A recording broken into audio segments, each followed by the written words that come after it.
নাম হরিচাঁদ, এবার করিব যত পতিত আবাদ। এদেশের আবাদি তোরা চিনলি না কেহ, মাটি যে অফলা রহে এ বড় সন্দেহ।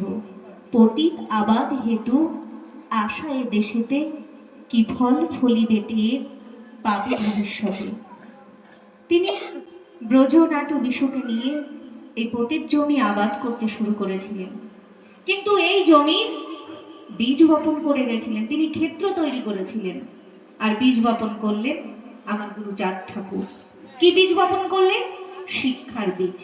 সেই শিক্ষার ফসল, সেই পতিত জমিতে যে ফসল, সে ফসল আমরা আমাদের ঘরে সন্তান সন্ততি। যখন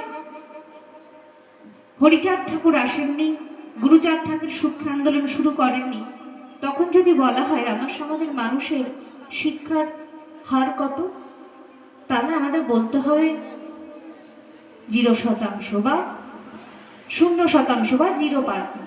শতাংশ, অনেকে বলে যে না, গুরুচাঁদ ঠাকুর আসার আগেও আমাদের মানুষ শিক্ষিত ছিলেন, কিন্তু সেটা শতাংশের মধ্যে পড়ে না। শতাংশ 100 জনে কজন? তখন দেখা গেল 500 জনে হয়তো একজন লেখাপড়া করতেন, কিন্তু সেটা শতাংশের হারে আমরা আসতে না। তো তিনি কি করলেন?